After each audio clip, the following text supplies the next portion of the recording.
Saturday, May 9th, 2026. Focus. His steadfast love endures forever. Some months ago, my sister experienced a so-called digital arrest scam. She was held captive for a day under intense pressure and fear. The scammer, in a video call, posed as a police official and claimed that she was implicated in a Supreme Court criminal case.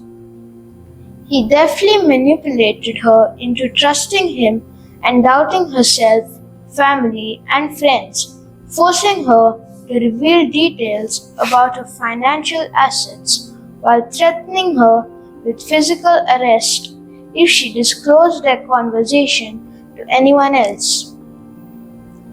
She just kept praying, "Jesus and Mother Mary, please protect me." And they did.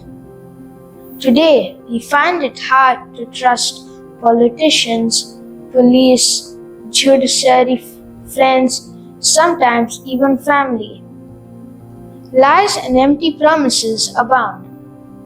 Jesus, in stark contrast, does not promise his disciples a bed of roses, but warns them of hardship and persecution.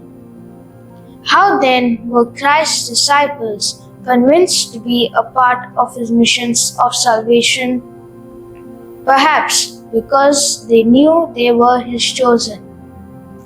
More so because their trust in the Lord was built on the foundation of their knowledge in his goodness, his steadfast love, and his faithfulness. We also see how Paul and his companions, ever open to the promptings of the Holy Spirit, were led by the Spirit even in what to speak and where to go. Fruit. I will trust in the steadfast and faithful love of Jesus, especially in times of grave doubt, uncertainty, or difficulty.